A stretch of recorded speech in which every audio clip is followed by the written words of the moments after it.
In the previous session, we have discussed about DNA replication, which is a process where a parent DNA produces two daughter DNA, and this process is semi-conservative in nature.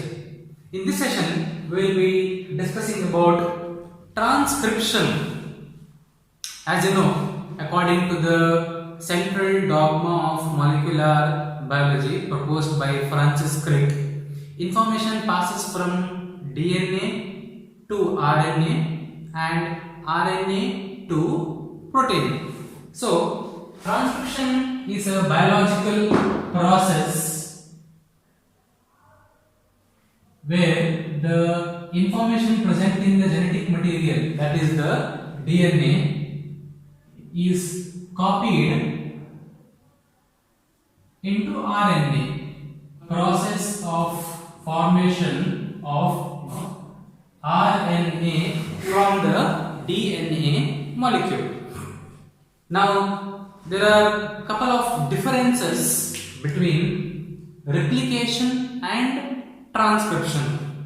The first difference is that in DNA replication, both the DNA strands will act as template for the production of new DNA, whereas in transcription, only one strand of the DNA will act as template for the production of a RNA molecule. This is an important difference. What is the reason why only one DNA strand is used? So, say this is a DNA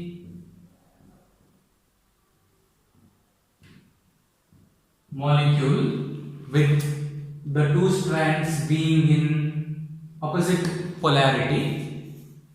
So, out of these two strands, only one strand can act as a template strand, and the template strand will have the polarity 3' to 5'. So, this template strand is used for the production of a RNA molecule. So, let us say the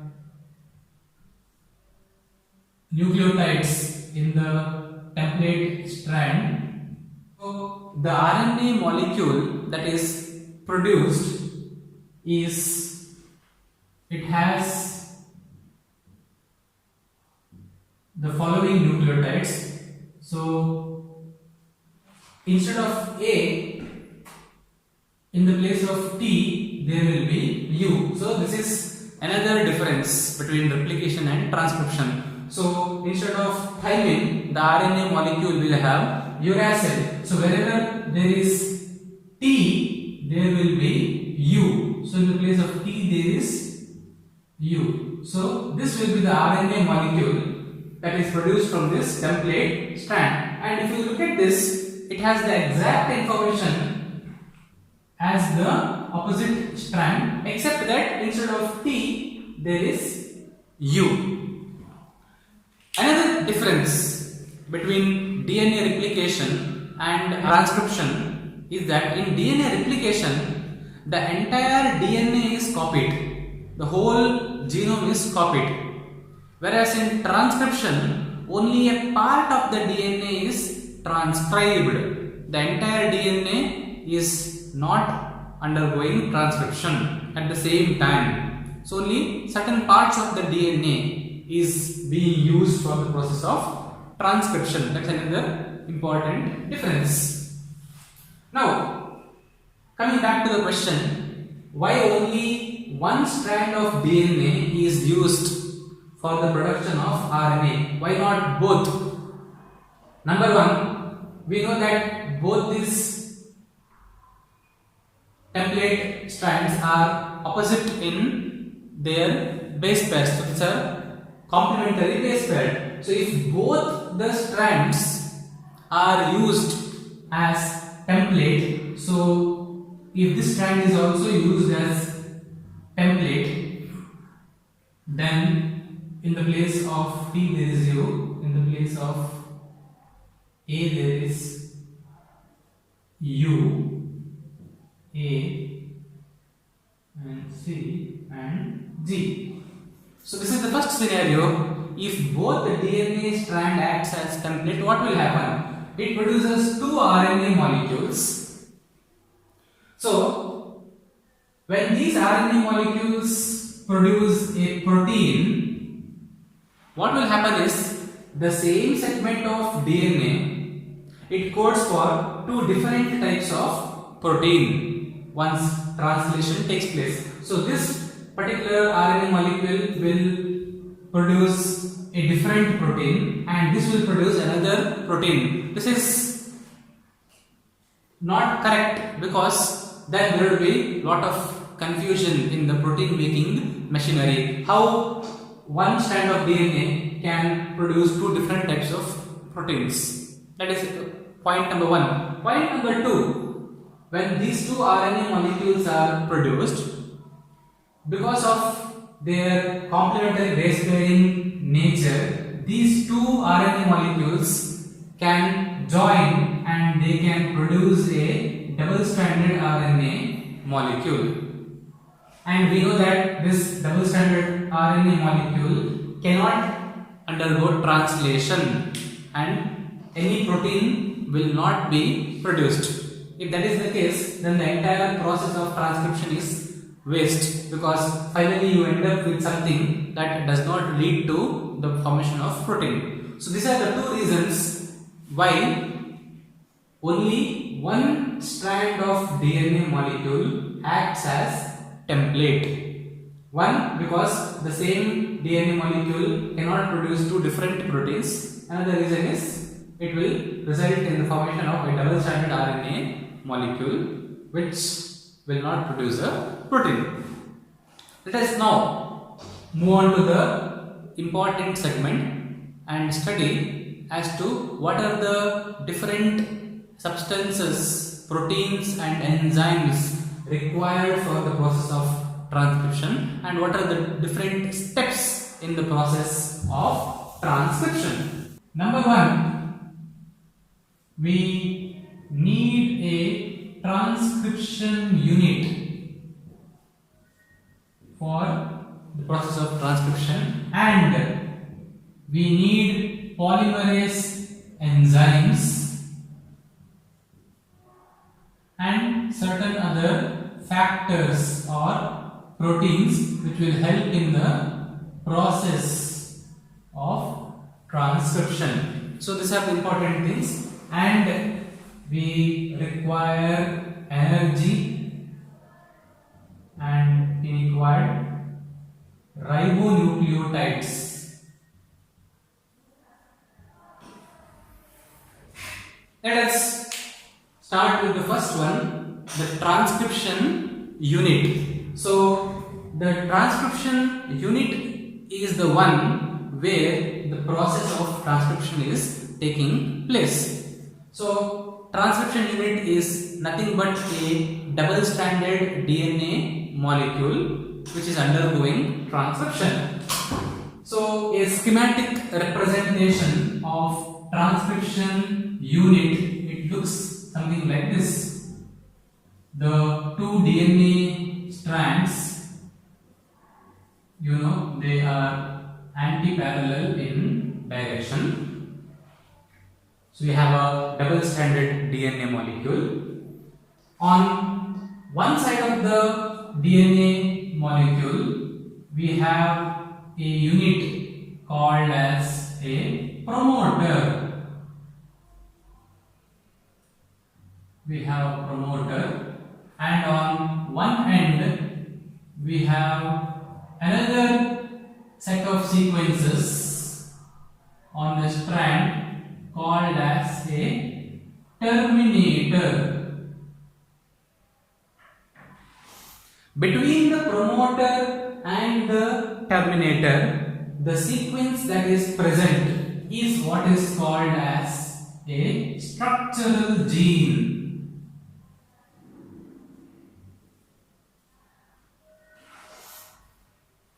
Now,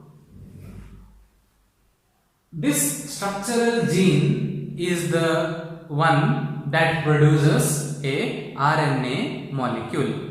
As we already discussed, both the strands cannot act as a template. So in the structural gene, the region that is in the 3' to 5' polarity, so the strand which has 3' to 5' polarity will act as the template strand.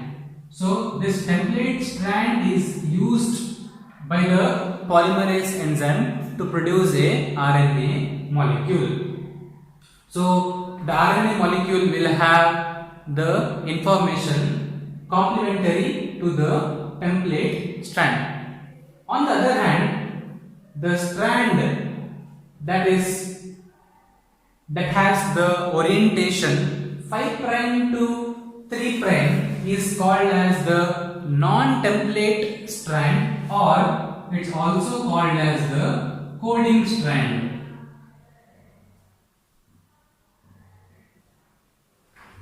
Even though the 5' to 3' strand is called coding strand, it does not code for anything. This is to be kept in mind. But all the processes of transcription and the definition of promoter, terminator is based on the coding strand. So the reference point is the coding strand, based on which other parts of the transcription unit is defined. There is a 3' to 5' strand which is the template strand. 5' to 3' strand is called as the coding strand. Now, to the upstream of coding strand, we have the promoter. So all the definitions are based on the coding strand. Coding strand acts as the reference point, but it does not code for anything. So promoter can be defined as region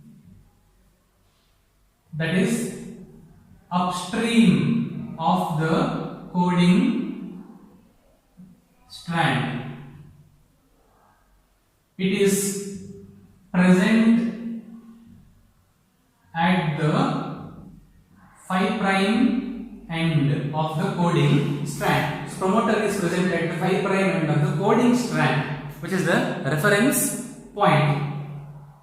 So the function of the promoter is that it acts as a binding site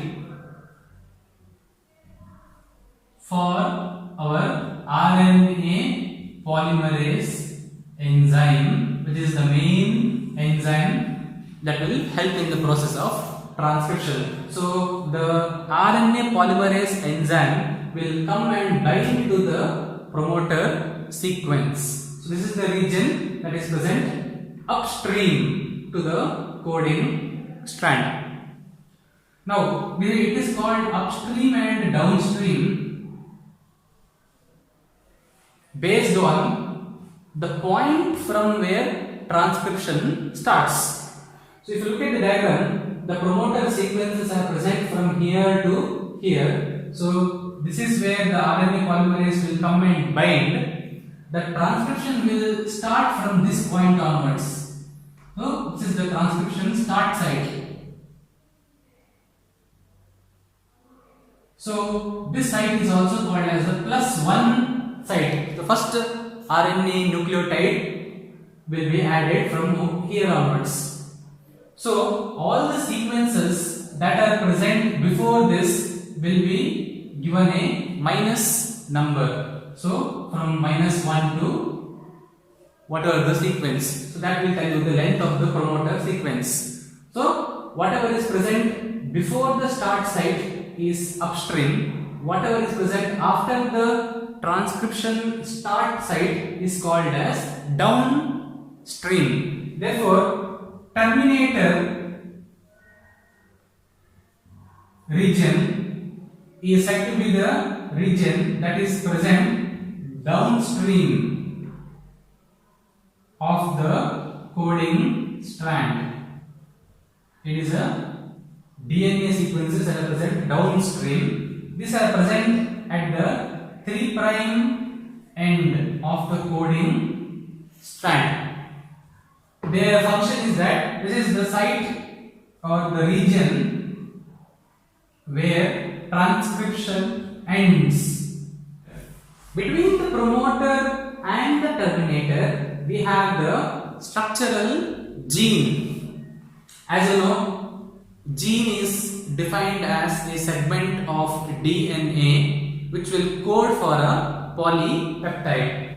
That is how the structural gene is defined. But the definition of gene is not clear cut, because a gene can code for a protein, a gene can also code for rRNA, it can also code for tRNA sequences. So instead of using the word gene, we use another alternative term that is called as a Sitron in the case of transcription. So Sitron is the unit of DNA or segment of DNA that contains the structural gene, all regulatory sequences. This entire unit can be called as a Sitron because it contains the regulatory sequences. The regulatory sequences are promoter and terminator, and along with that it also contains the gene. So this unit is called as a Sitron, which is used during transcription. Sometimes in eukaryotes, other than the promoter and the terminator, certain other regulatory regions are also present. They may be present either upstream of the promoter, or they may be present either downstream of the promoter. Certain other regulatory sequences which control the process of transcription are also present in eukaryotes. So that is why the definition of Sitron is much apt than using gene. When we look at prokaryotes and eukaryotes, they have two different types of cistrons. They have what is called as a monocistronic unit or a monocistron. This simply means that we have a DNA strand, we have the promoter sequence and we have the terminator sequence. In between the promoter and terminator, we have only one structural gene. This is what is called as a monocistron, and this will finally produce only one polypeptide. So a single RNA molecule is produced from this, which will ultimately produce one polypeptide. That is a monocistron. Whereas in prokaryotes, we find what is called as a polycistron. So in polycistron, if we assume that this is the DNA strand and we have the promoter and the terminator sequences, in between the promoter and terminator sequences there are many structural genes present. So let us say X, Y, Z. So X will produce protein number 1, Y will produce protein number 2, Z will produce protein number 3, and so on. So this is what is called as a polycistronic unit. It contains more than one structural genes producing different types of polypeptides. Whereas in eukaryotes we have monocistronic arrangement where between the promoter and the terminator we have a single structural gene producing a single polypeptide. Now this is because prokaryotes, you know, they have a singular circular DNA. There is a single DNA or chromosome which is present in a circular manner. So all the proteins that are required for the metabolism and other life processes of a bacteria are present in the same DNA. That is why prokaryotes are polycistronic, whereas eukaryotes are monocistronic, because they have different numbers of chromosomes, and some chromosomes can have fewer amount of genes, whereas other chromosomes can have many number of genes. So they have monocistronic arrangement. There are certain complexities that appear during the process of transcription. So let us look at that. So in prokaryotes and in eukaryotes, complexity number 1. In prokaryotes, there is only one RNA polymerase enzyme that will produce the required protein. So there is a single RNA polymerase enzyme. So it is a very simple process in prokaryotes. Whereas in eukaryotes, there are 3 types of RNA polymerases.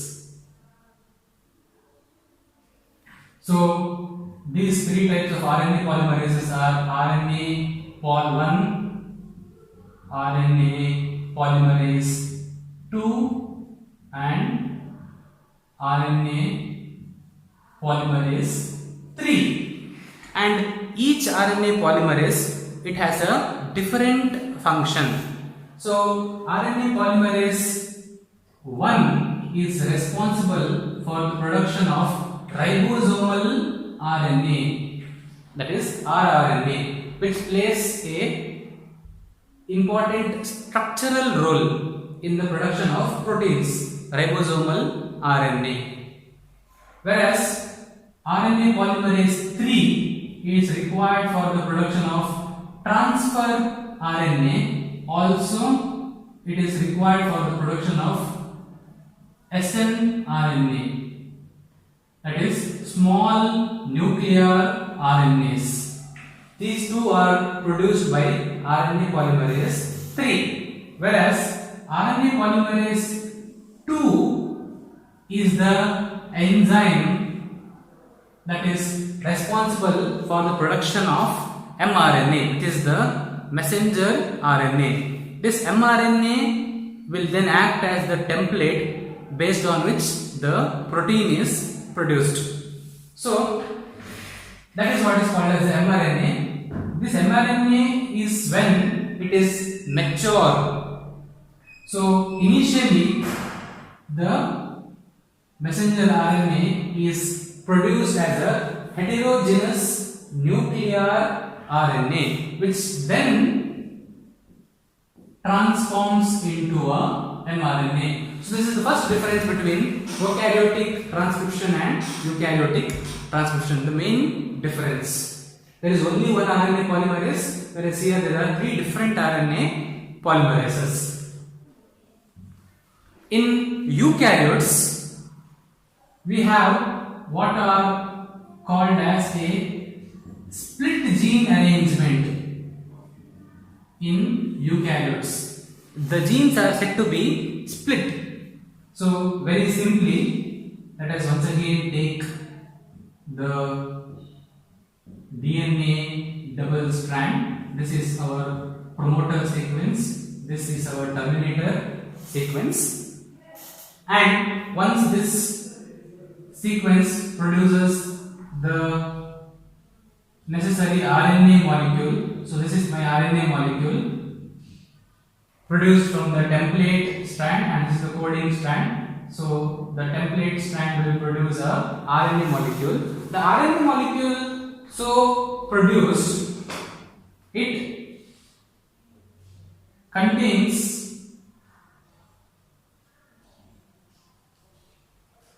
2 types of sequences. The coding sequences are called as exons.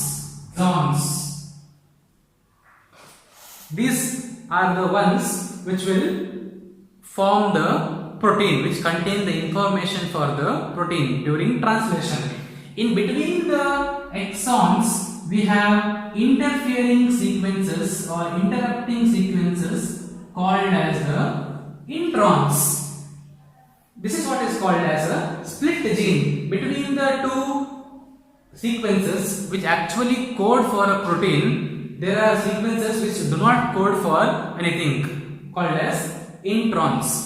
So, for the actual process of translation, these introns have to be removed so that only the exons are present. Whereas in prokaryotes, there is no such exons present and no processing is required. No processing of mRNA is required. Whereas here, this hnRNA that is produced, it should be processed. So processing is required. Only then we get the mRNA.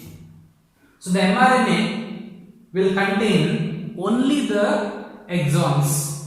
Introns will not be present, and this mRNA can then produce the polypeptide. This is the second difference between prokaryotic transcription and eukaryotic transcription. Eukaryotes are monocistronic and they have split genes, whereas prokaryotes are polycistronic and they don't have split genes. They don't have introns. Introns are absent. Because introns are absent in prokaryotes, processing of mRNA is not required. Also, another small difference is that in prokaryotes, there is no distinction between the cytosol and the nucleus. You know that in a bacteria, inside the cell, this is the nucleoid region and this is the cytosol region, that is cytoplasm. So there is no clear-cut boundary between the cytosol and the nucleoid region. So what happens is, as the process of transcription is continuing, that is mRNA is being formed, translation process can also start simultaneously. That is, as the mRNA is being produced, proteins can also start being formed in prokaryotes because there is no cytosol and nucleoside differentiation. Whereas in eukaryotes, translation can begin only after transcription. This is because transcription takes place inside the nucleus. So your mRNA is produced inside the nucleus and translation takes place in the cytoplasm. So only when the mRNA is completely formed, then this mRNA is transported from the nucleus to the cytoplasm. So transcription and translation are not combined, they don't take place simultaneously. So here translation takes place after transcription.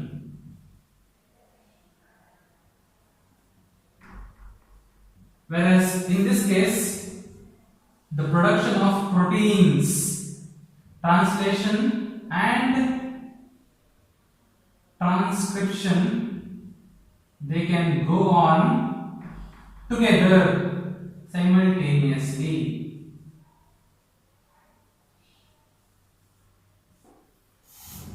So these are the three differences and three complexities present in a eukaryotic system.